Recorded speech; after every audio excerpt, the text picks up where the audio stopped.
And we're live on. Hey guys, all right. I hope you're excited as I am. Dude, it's been a while since we've talked, several months. Yep. Um, you've been a busy guy. There's a ton of behind the scenes stuff that you've been working on that's really, really exciting to the Drag and Drive community. But if people didn't catch your previous, your previous time on here, kind of give a quick recap of who you are. You know, why obviously if somebody's under a rock they may not know who you are, but kind of what you do and all that kind of stuff. Sure. Just, small town kid from Oklahoma that had dreams, we kind of chased them and things are going really well. And so a lot of guys know me as J-Rod, been in Oklahoma my whole life. And rewind a couple years ago, I have a pretty successful green Supra. You can see it behind me. Runs bottom sevens at close to 200 miles an hour, real street built. We do a lot of drag and drive stuff with it. And I did my first drag and drive. I think it was race week 2019 2.0. And we were, doing really well. And the bug bit me per se. And I'd been racing all around the country from TX2K to World Cup finals to FL2K. I mean, all the big stuff that, my Supra kind of fits into, we did. And with that being said, that was right before KOTOR hit, or right before COVID hit. So I kind of took that idea and ran as an idea, and we started this thing called Cruising Oklahoma. And what Cruising Oklahoma is a monthly drag, not really a drag race, but a driving event where we just get out and cruise our cars, whether it's 50 miles or 300 miles, and we go to different small towns all over the state. And in the middle of that, obviously I'm a drag racer, so I was like, you know what? Let's take this drag and drive and let's do an event. And let's just call it King of the Open Road, where you got to, come to so many cruises to kind of qualify to come in. And then we did it on the street actually in Hinton, Oklahoma. It was an 8th-mile street race that you can actually get a permit for. Long story short, we sold out in like 2 days. We had over 200 people. It was only an 8th-mile race. And I was like, holy crap. And what was crazy, it was on Mother's Day. It blew me away. So really successful there. Then I was like, you know what? Let's do one in the fall next year. And we did one in the fall. And we got with Nick Duty at Thunder Valley. And we did one down there as kind of I would say, a soft opening to a big event. And once again, sold out again. I was like, man, I think we're on to something. So last spring, you actually came as well, and we sold that event out. I think we had 227 racers, and we did a 280-mile cruise out to western Oklahoma, and it blew my mind. I mean, we had so much support from everybody. We had people as far away from Pennsylvania, and it was just really, really neat. And now we're coming into our fall one, and obviously the days are a little bit shorter. So we're not going to have a 300-mile cruise. We've backed it down a little bit to 200 miles because of daylight. But, for those that don't know what the KOTOR or King of the Open Road format is, it's a little different than most drag and drives. It's a one day, which is Friday. It's a test and tune. Saturday, we'll have a driver's meeting very early in the morning, and then we go into a cruise, whether it's 200 or 300 miles, depending on, what season it is. And then we come back, and you immediately go into qualifying. So it's not like a normal drag and drive where you have average, ET over 4 or 5 days. It's heads up drag racing. So Saturday's a qualifying day, and then we'll go into Sunday, and we'll have everything laddered or bracketed, depending on what class you're in. And then we'll go into one round elimination heads up drag racing for, all the beans. So the payouts this year are pretty good. If you guys have any, questions or interested in maybe joining, you can go to okthunder.com/KOTOR, KOTOR. It's got all the rules, all the classes, all the information on it. We partnered with Thunder Valley, and I don't know if a lot of you guys know, but Thunder Valley's been a part of the Oklahoma racing community, I think, since 1991. Sadly, it just sold. Nick Duty has been a part of Thunder Valley, I think, for 10 or 11 years. He brought Outlaw Armageddon to it. He did a lot of growth for that track, and him and I are the ones that kind of got together and said, hey, instead of renting the track or whatever, let's partner and let's bring King of the Open Road and Oklahoma Drag and Drive to our track. Well, we did that, and, we're having this November 11th through 13th, and I'm pretty sure it's going to be his last event. December 1st, I believe he is stepping away from the track because of new ownership. And as of now, we don't know if the track's going to stay a track, or we don't know if it's going to become a distribution center. We don't know what's going to happen. So it's, it's a problem that we're having, not just in Oklahoma, but nationwide, losing drag tracks, because the land is so valuable that, the owners see dollar signs and they sell it. So I pray that whoever purchased the track keeps it as a racetrack, because without Thunder Valley, things are going to get wild on the street. I was going to say, it's back to the streets.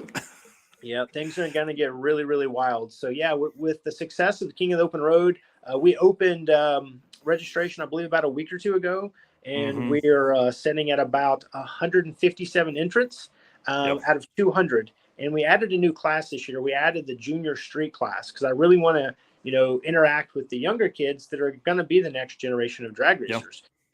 I'm 37 and I'm thinking to myself, I'm not no spring chicken anymore. I'm not the new kid on the block. There's a lot of guys that are coming up, in their early 20s and teens that they need a place to race as well. So we added Yeah. that junior class to the King of the Open Road events. And, we haven't told a lot of people this, but what's really neat is we're taking the King of the Open Road brand nationwide next year.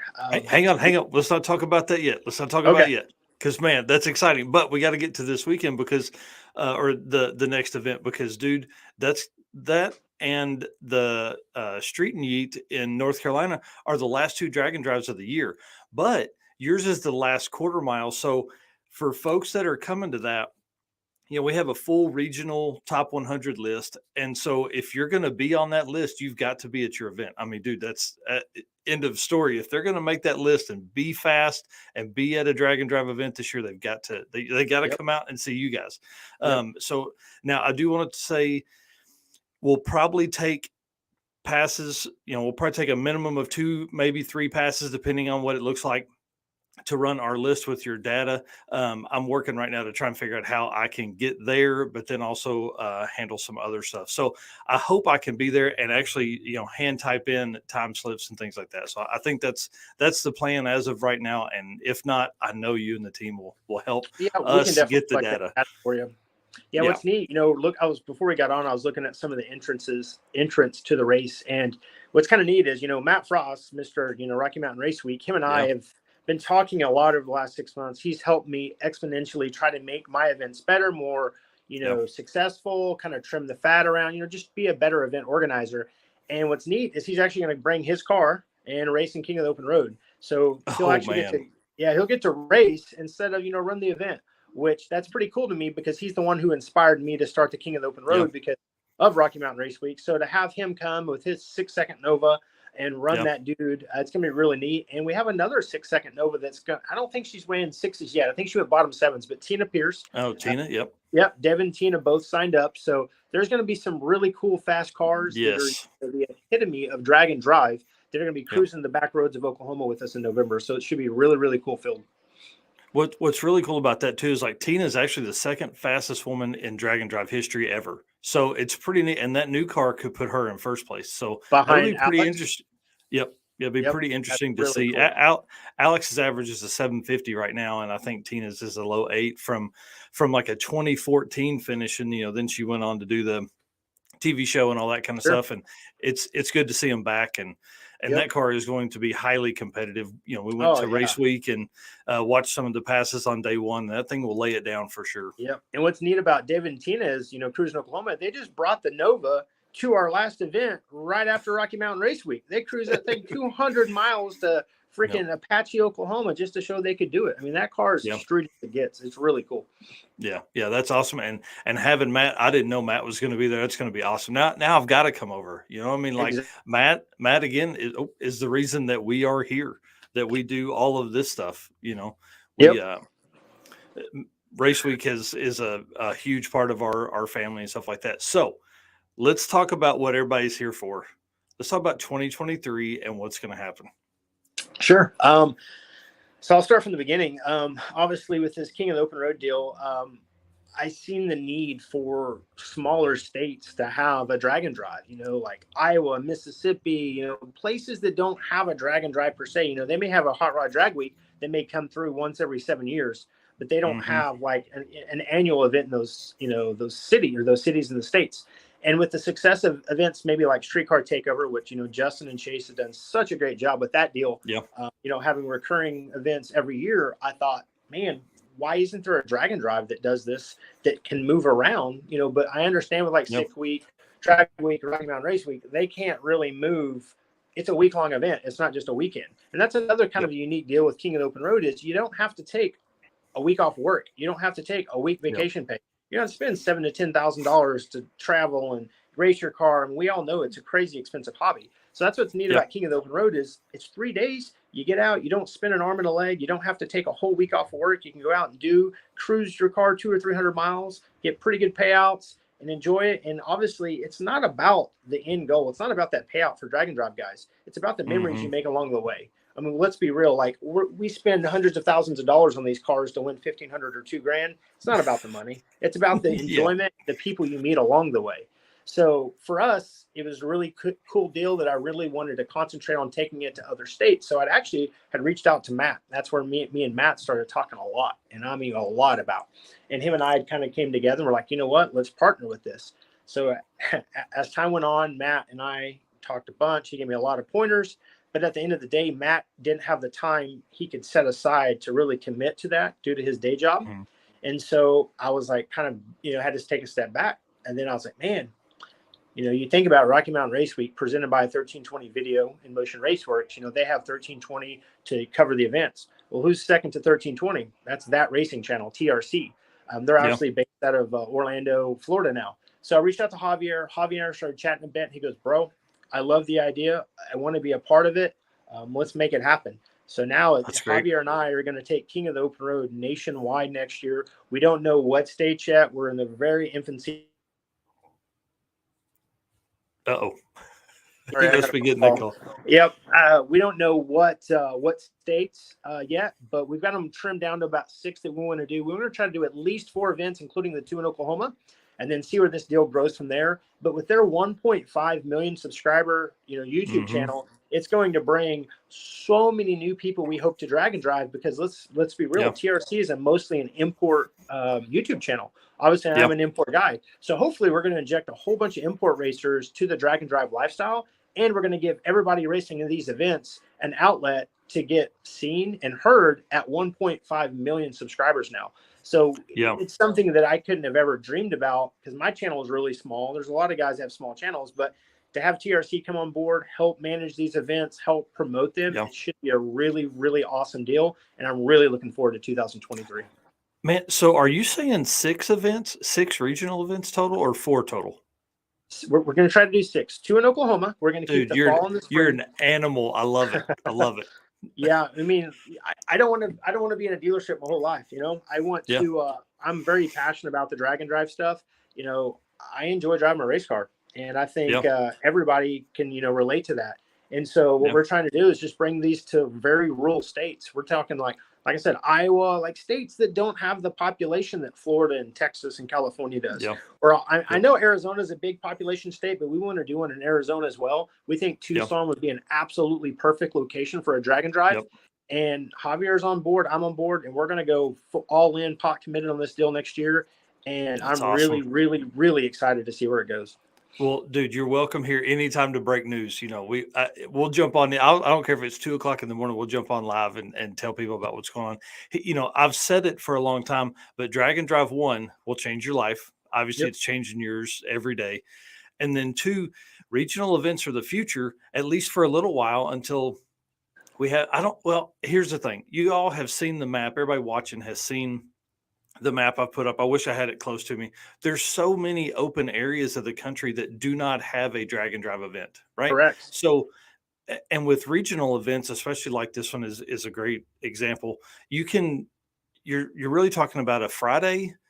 You're going to drive on Saturday, you're going to race a little bit, and then you're going to race on Sunday. I mean, you're talking about renting one track for an entire weekend. Dude, talk about a good idea for the tracks, 1, but then 2, for people. Let's say Iowa is a good example. They've had, Drag Week came kind of close. Midwest Drags was kind of close. Six Summer is going to come kind of close to them. But typically they've had to wait and travel and all that kind of stuff. Us here in the Arkansas, Oklahoma, Colorado area, we've been lucky with Rocky Mountain Race Week and Race Week.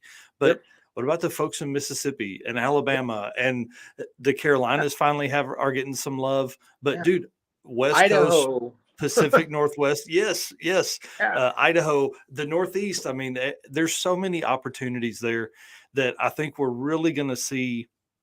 1, it'll be harder to get into major drag and drive national level events. It'll be harder to do because as a group of people, we're going to keep growing. If you think about it, there's 4 major Facebook groups. And within that, there's probably 20,000, 25,000 unique users. Okay. People that aren't on the same all four cross, right?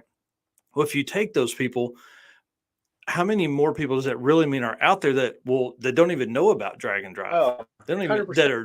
that are drag racers, but they don't know about it. They've never Yep. been to one. Well, now you're fixing to bring one right into their backyard. So that's really, really Absolutely. exciting.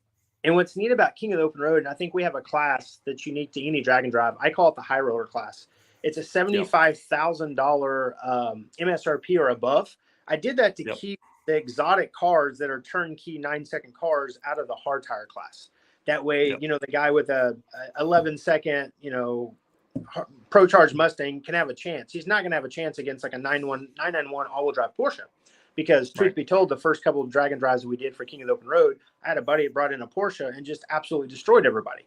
And so I had to figure out a way to keep those cars out of the hard tire. Well, what it did is it created a class for exotics. I mean, this time we've got a Huracan. We have a twin turbo Huracan, 3 McLaren 720Ss, Viper ACR. We've got an Gen 2 GTS Viper and a slew of GTR signed up in that class. So it's going to be neat because you're going to see your average drag and drive cars, the late 60s, early 70s hot rods, cruising next to a $500,000 supercar. Like, it's just going to be such a cool experience. The perfect examples when I was driving with you at the spring event. I mean, we're literally cruising in like a 30th anniversary, you know, T-top Firebird stick car. Awesome. Love that car. And then, you know, here comes, you know, the McLaren and then, you know, a heavily modified CTS. I mean, like, it's really neat, the gathering of people that you get. And at this one, Matt Frost and Tina Pierce with 6-second cars. I mean, you know, Justin McMurtry runs the list now. So we'll see if those two, you know, what happens with all that stuff. So it's going to be really fun. It's seeing very, very fast cars, but then cars that will get, our future, to be honest, is 10 to 14-year-old boys and girls that are into cars, right? What 12-year-old boy doesn't like to see a GTR launch or an Aventador and be able to get up close to it? Because, you know, now you're at an event. How many people come out to like Streetcar Takeover or something like that? I mean, is it 400 or 500 cars probably? Easy. I would say so. Right. So you're talking about 200 cars here and at a facility that is very easy to talk to these racers, these drivers, all that kind of stuff. Yeah. I mean, and we all love talking about cars, but if you've put 200 miles on your car that day and you come back and you're in the pits and some kid wants to talk to you or sit in it, you are like, yes, get in there. Absolutely. Yep. You know, it doesn't matter if you drive a 1980 Chevy Chevette or a Lamborghini. We're all car guys at the end of the day. We still bleed red, and we're out there for the common goal of trying to get to that finish line first. Yeah. Yeah. And so this is a great example. Mark Meyer says, you know, November, KOTOR will be my first drag and drive, and look to many more. I promise it will change your life, just because of you pull into a gas station. Suddenly there's 8 people that pull in behind you in cool cars. You stand at the gas station for an hour talking. You get back to the track. Everybody is friends. You leave the event and you're like, where are all the cool cars? I'm tired of looking at boring stuff. So, it's just, and you know, as you probably remember, in our spring event, when we drive through these small towns, it was like a parade. You know, all these kids were holding signs and pointing and taking pictures and waving. And that's something I really try to separate KOTOR, any other drag and drive, is I contact every little bitty town we travel through. I let the cities know that we're going to be traveling through your town with 200 to 300, 400 cars, stuff you'll never get to see again. Come out and look at these cars. And man, the people show up. And it's just such a unique experience for the racer as well as the people in those towns. And that's something that I really try to, like, you know, embrace into our events, is that. And I try to do a lot of local history. Like, I don't know if you remember the courthouse we cruised through in Cordell, Oklahoma, but it's, you know, it's a landmark. It was 1880 or something courthouse, well before statehood in Oklahoma, well before our land run. So, you know, that's something I really try to keep going this fall. Was, I'm not going to give the route away, but it's very heavily influenced by tribal stuff, because obviously Oklahoma, we have so much Indian history here. So we're actually going to be going to a lot of the historic landmarks along the way for tribal, and those are actually going to be some of the landmarks we stop at. So it's going to be a really, really, really cool deal. I've got it all squared away with the tribe. It's going to be a really neat deal, and I hope everybody who comes enjoys it, because that's what it's about, is just seeing new things Yeah. off the beaten path. And a lot of people may live in Oklahoma or Texas and didn't know that, the Chickasaw Nation was based out of, let's say, Tishomingo, Oklahoma. So Hmm. it's just a cool deal. And I really try to inject a lot of local history into our events. Yeah, and I think that was what was the most fun because you guys almost convoyed. I know we did for a while. There had to be 50 cars in the group that we were running in at that one. We pulled into town. Police officer blocked the intersection. I Correct. mean, y'all don't Chickasha, yeah. understand. Yeah, y'all don't understand what 50 cars looks like. And I can only imagine there being a kid in one of those cars. And here comes all of these I mean, we were in a mix of super, super cool stuff, really nice Camaros, really, sports cars, high end supercars, all that kind of stuff. I do want to talk about some of the comments here. Dakota's going to attend his first one. It's exciting. Or sorry, yeah, it's his first one with his OBS truck, Yep. and then Raymond says, enter them all. That's that's exactly right. Exactly So, right. yep. Yeah, Dakota Um, actually is the one who helped me set up the last Cruising Oklahoma event in Apache, Oklahoma. He had reached out nice. to me, and he lives there and helped me facilitate all that, and it was a really cool deal. Yep. And then Micah talking here, the spectators on the sidewalk, and I think that's what um, I don't want to say this and it sound bad about other promoters, but that's where you take that extra step, that one more notch in contacting those local cities and letting them know, hey, we're coming in, and not that the police officers need to be on lookout or that they need to come help with that stuff, but hey, tell your people that live in your city that we're coming through. Tell Correct. them to be on the sidewalk where there's going to be some really neat cars that they've never seen come through here. Yeah. And it's a respect thing a lot of the way, too, because let's face it, we're in Oklahoma. We're pretty simple. We're pretty southern. We're a pretty red state. And that one phone call, that police chief giving them a heads up means a lot to those guys. And Yeah. another thing they'll do is maybe keep the racers out of hot water if they're doing something silly. Because let's face it, cops, at the end of the day, they're just doing their job, right? They're just Yep. out there, community service. And if we give them that heads up, it goes a long ways. And then when they Yep. block the traffic for us, like you said, 50, 60, 80 cars, it's a logistical nightmare. So, Yep. Chickasha has 5 traffic lights we had to travel through that day. So they blocked all of them for us. And we were Yep. literally able to slip through. And another thing, it keeps the race cars from overheating. When you Yep. stop in towns, stop and goes what heats those transmissions up. So it's just a pretty cool deal. I'm not sure when we go nationwide if I'll be able to have that kind of connection with the other local municipalities, those small towns. Yep. That's something I'm looking forward to doing. And more than anything, I'm looking forward to going out and exploring these new states, learning about Yep. their state history, and seeing new things. Because at the end of the day, that's what they're out there to do, is explore new places and see new things. Right. So let's talk about that, and then let's probably cut a little short, trying to get some dinner with the family. Um, when we had talked earlier maybe about me being able to help with some of the Facebook group and things like that. So you obviously have Cruising Oklahoma, which is a huge group. If people are in here and they are interested in being a part of that, you can find Cruising Oklahoma on Facebook. But as you grow, what will that look like? Are you going to create a King of the Open Road, website, things like that? Yeah, yeah. I've already bought the domain, already done deal. We will be making a website because right now I kind of piggyback off of Thunder Valley's website, and we've Hmm. been putting everything into their website through their photo Yeah. account and everything. When we take this deal nationwide, it's going to be a legit event at that point. And Yeah. not that it's not anymore; it's just going to be nationwide with a lot more traffic. So Yeah, I we mean, have the OK Thunder website isn't going to be able to no. do what you need it to. Yeah, I No, understand especially with completely. Nick stepping away from the track, and who knows what's going to Yeah, happen there. But yeah, kingofopenroad.com's already been bought. KOTOR was taken, surprisingly. I guess KOTOR is an acronym for Knights of the Old Republic Star Wars video game. Didn't know that. oh, cool. And someone had bought someone had bought that deal. But yeah, so Yep. once we go nationwide, we'll have all that information out there. And with the guys at Yeah. TRC, they're going to be so good at doing the stuff that I suck at. Coding, websites, social media, editing, stuff like that. But if Yep. anybody's watching that wants to start a cruise in Ohio or cruise in Tennessee or cruise in Arkansas, we actually started a cruise in Arkansas, and the guy I kind of appointed just didn't do anything with it. I would love to get different cruising branches going in other states, Hmm. just to have those guys and the car community as a whole have something to look forward to every month.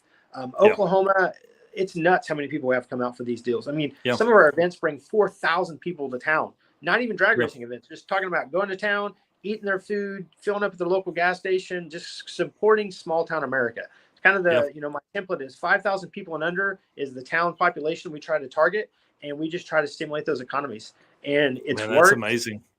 Yep, and it's given me 18 or 20,000 people in that group now that we can use to say, hey, we're going to do a drag and drive event, and boom, look what happened. We fill them up Yeah. every time we go live with them. So hopefully we can get other branches set up in the other states where we can use those to have KOTOR King of the Open Road events in those states. So we already have a populace to say, hey, look, we're going to do this. We would love you guys to be able to sign up first. So hopefully that'll happen. And definitely, I will say that the Cruising Oklahoma page, it's always active. There's always people talking on it, and it's not just overrun with event. It's not it's not the page sharing events. That's not it. There's tons of great conversations in there, not just drag and drive stuff, but just drive stuff. People getting their cars ready, things like that. Local car communities, Stanley and Anadarko, Oklahoma, may show that they're going to have a local car show for the church or something. It's just something neat. I don't know. It's just something I came up with, and it took off like wildfire. And I'm very fortunate that it did. And I'm glad to be able to give back to the Oklahoma car community. And hopefully, starting in 2023, we can give back to nationwide and really bring these events. And I can't wait to meet all the new people. And it's going to be neat. And before we get off here, something I wanted to kind of mention. I don't know if anybody knows this, but a couple months ago we filmed for a long time for the new Street Outlaw stuff, and every person on my team that I chose, I'd either met at a drag and drive event or we met at some of the bigger events. So I brought Justin McMurtry, which is obviously a tried and true drag and drive guy. I brought my buddy Shauna Betty with that Subaru that races in Rocky Mountain Race Week. I brought Felicia, with the 4-door Rocket with the orange GTSV. And then I brought some other people that have done some drag and drives as well as like World Cup finals racing. But if you guys are fans of Street Outlaws, you guys do not want to miss the stuff that we filmed that's due to air sometime like February or March, because it's going to be pretty special. You're going to get to see cars that all you guys can relate to, because we actually had to drive them to race night. We didn't have to trailer them, or we couldn't trailer them. You had to drive over 50 miles to the race night. It's going to be pretty cool stuff. And I really, really think it'll be really neat for the drag and drive community, because they're going to be able to relate to these cars a hell of a lot more than they can a full blow pro mod trying to go down the road on a 33-inch tire. Yep. That's exactly right. Looks like this person says good luck and have fun. Dude, I want to say thank you for coming on. You and I are going to talk more and more as this stuff kind of rolls out. I'd love to keep people updated, because anytime we can bring more people into the drag and drive community will only help. And again, regional events are the way to do that, in my opinion, because it's so much easier for a guy to get approval from his wife if he's gonna, you got to take a family vacation, and you got to, it's hard to do family vacation and a drag week or a race week or something like that. So absolutely. That's perfect. Tell everybody where they can follow you on Instagram and YouTube and all that. Kind of stuff. Instagram handle is JRod_OKC. We also have a YouTube channel called JRod's Garage. Honestly, I'll be honest with you. We got it going pretty good. We had a couple million view videos, hit 50,000 subscribers, and I've just we haven't uploaded. I've been so freaking busy between work and drag racing, the Street Outlaw stuff. I've got a bunch of cars we're building. It's just been crazy, but yeah, JRod_OKC on Instagram, and then JRod, same deal, OKC on Facebook. And then if you guys have any questions, feel free to reach out to me. Once again, okthunder.com/KOTOR. You can find out all the information with King of the Open Road there, all the classes. We have all the index classes. We have a big tire and outlaw class, a stick shift class. We have a old school class, which I really like that class. It's pre-1985. It's got to have a motor that it came from the factory with, which means no LS swaps or no Coyote swaps. So it's kind of what's wrong with you? What's wrong with you with this stuff? I know. LS the world, buddy. Hey, no, 2J the world. Oh, hey, I'll do that too. Yeah. All right. Yeah. Hey, thank you so much, man. I really do appreciate it. Guys, again, please reach out to him. Please attend these events. If you're not going to be close, at least jump onto okthunder.com/KOTOR and just bump the website numbers up. You know what I mean? That way he can use that, because sponsorships are a big deal. It's how you move forward in those big opportunities like that, is to find a good sponsor, and traffic helps with that. So, share, go out and support your local drag strip. Everybody just go out and support your local drag strip. Go to Test and Tune, go out there and watch, pay your $15 to get in the gate, keep those places alive. We're losing drag strips at an alarming rate, and I pray we don't lose Thunder Valley. And Yep. who knows where we're going to be in 10 years from now. Let's just keep this hobby going. It's our livelihood. It's what we do. It's without racing, I don't know what I'd do. Yeah. I'd fish a whole bunch, I guess, but I don't want to. I don't know. So fast. I don't fish. Racing cars is way more fun. 100%. That's for sure. All right, guys. Thank you so much. If you haven't done it yet, follow us here for all of the latest breaking drag and drive stuff too. I mean, I think I'm gonna start a long format weekly episode to where we just go wild and have a ton of different guests on. So it's gonna be a lot of fun. So and Mike, congrats on your success with everything as well. You know, I was thinking about thanks, that. Dude. This spring, you were, I don't know how many, 1,500, 2,000. Now look where you're at. It's killing it, bro. Keep up the good work, man. Hey, listen, you put enough stuff against the wall and you'll finally get somebody to follow along with you. So yeah, it's been a lot of fun. We've had a ton of crazy growth this year, and it's only getting better, man, because guys like you keep putting on events. We keep covering them, and people love that stuff. So that's where it's at, man. Yep. Well, hey, enjoy your family. Have a good dinner. And thank you, everybody. If you have any questions, feel free to reach out to me. Hope to see you guys in November. All right, man. Later. Thank you. Thanks, dude. All right, guys. Thanks again. I really do appreciate it. We typically don't go live on Friday nights at 6:30, but Jared had such a great opportunity there to keep us updated and tell us what's coming. And I'm pumped to see all that. So I'll see you guys in the morning, 7:45 a.m. Central, with updates for the Carolina Drag Cruise of numbers and things like that. So, all right, guys. Thanks a bunch.